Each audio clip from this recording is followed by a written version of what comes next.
The cabin stood deep in the pine woods of northern Montana, miles away from the nearest town. It was old, built by hand decades ago, its logs darkened by time and weather. To most people, it would have felt lonely. To Ethan Cole, it felt safe. Ethan had chosen this life on purpose. At 42, he had learned how quiet could heal a man. After losing his wife to illness and his unborn child with her, the world had grown too loud, too full of pitying looks and half-spoken apologies. So Ethan left his job, sold his small house, and bought the cabin. He lived simply, cutting firewood, fixing fences, and keeping to himself. That December evening, he was preparing for another lonely Christmas. A small tree stood near the window, decorated with handmade wooden ornaments his wife had once carved. He lit a few candles, more for memory than celebration, and sat on the edge of his bed, staring at the floor. That's when he heard it. A sound, not the wind, not the trees, a knock. Ethan froze. No one ever came out here. The road was barely passable in winter, and the snow had started falling hard an hour ago. He stood slowly, his heart pounding. The knock came again, weak, uneven. He grabbed his coat and opened the door. A young woman stood there, swaying slightly on her feet. Her face was pale from the cold, her dark hair pulled back loosely, strands frozen against her cheeks. She wore a thin dress and an old shawl that did little to protect her from the storm. "I'm sorry," she whispered, her voice shaking.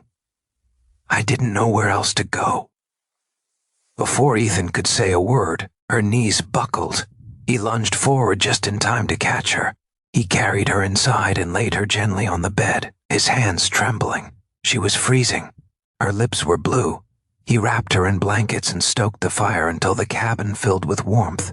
When she finally stirred, her eyes flew open in panic. "Please," she said quickly, trying to sit up. "I can sleep in the barn. I won't be any trouble." Ethan shook his head. "There's no barn, and you're not going anywhere tonight." Tears filled her eyes, not from fear but relief. Her name was Clara Mayfield. Between sips of warm tea, she told him bits of her story. She had come west answering a marriage advertisement, one of those mail-order arrangements meant to give lonely men wives and desperate women a chance. But when she arrived, the man who claimed her decided she wasn't what he wanted. He turned her away without money, without shelter, and without care. She had walked for hours through the woods, following a dim lantern light she thought she saw in the distance, Ethan's cabin. "I didn't think anyone would open the door," she said softly. "Most people don't." Ethan didn't know what to say. He had spent years protecting his heart by closing doors, real and emotional ones. But now, a stranger sat in his cabin, wrapped in his blankets, trusting him with her life. That night, Clara slept on the bed. Ethan took the old chair by the fire, listening to the crackle of the flames and the steady rhythm of her breathing. He told himself it was just one night, just an act of decency, nothing more. But kindness rarely stops where we expect it to. The next morning, sunlight poured through the small window. Clara was already awake, quietly sweeping the floor with a broom she'd found in the corner. She stopped when she saw Ethan watching. "I didn't want to be a burden," she said. He nodded. "You're not." They ate breakfast in silence, eggs, bread, and the last of the jam. When Clara thanked him, really thanked him, her voice broke. "No one's been kind to me in a long time," she said. Those words stayed with Ethan all day.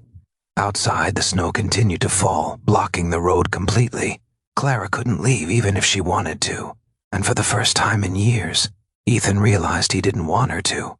That evening, as they sat by the fire, Clara shared stories of her childhood, of a small farm back east, of a mother who taught her that kindness was the only thing that could never be taken from you. Ethan listened, feeling something stir inside his chest, something warm and unfamiliar. The storm raged on outside, but inside the cabin, something gentle had begun. and neither of them yet knew how deeply one simple act of kindness would change their lives. The storm lasted 3 days. By the second morning, the world outside the cabin had turned into a white, endless silence.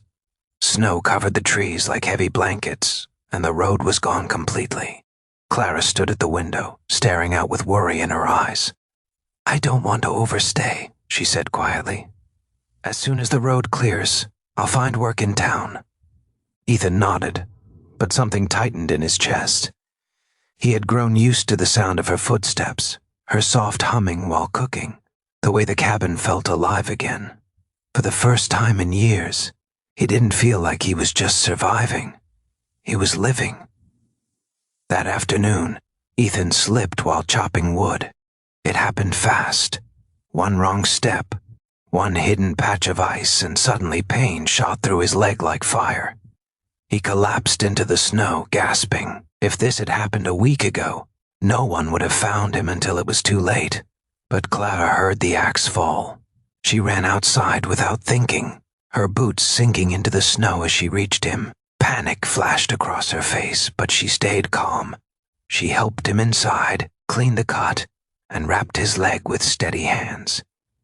"I've taken care of injuries before," she said gently. "My father used to say kindness means staying when it would be easier to run." Ethan looked at her, stunned. All his life, he had believed he was the one doing the saving. In that moment, he realized kindness had turned the tables. Over the next few days, Clara became his strength. She cooked, carried water, kept the fire alive, and never once complained. At night, they talked about grief, about fear, about the quiet pain people hide behind polite smiles. Ethan finally told her about his wife, how he'd held her hand at the hospital, how he'd promised to be strong, then failed the moment she was gone, how he'd come to this cabin not to find peace, but to escape the world. Clara listened without interrupting. When he finished, she placed her hand over his. "You didn't fail," she said softly. "You loved. And love always leaves marks." Something broke open inside him then.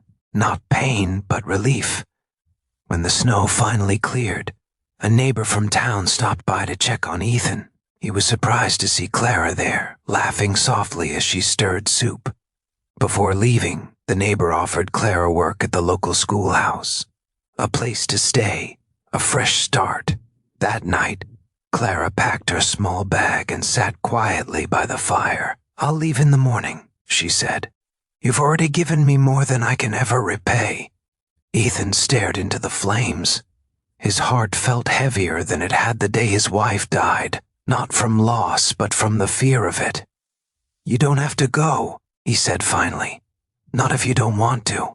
Clara looked up, surprised. "Are you sure?" He nodded. "This place, it was empty before you came. Not just the cabin. Me." Tears filled her eyes. That spring, the cabin changed. Laughter replaced silence. Windows stayed open. Flowers bloomed along the fence. Clara took the teaching job part-time, and Ethan slowly rejoined the world, helping neighbors, sharing meals, opening doors he once kept shut. They weren't bound by rescue or debt.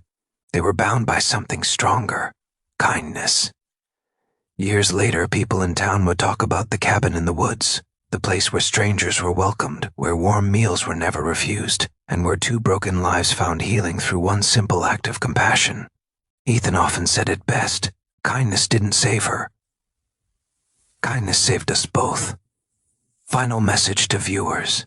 If this story touched your heart, remember this: kindness doesn't have to be loud to be powerful.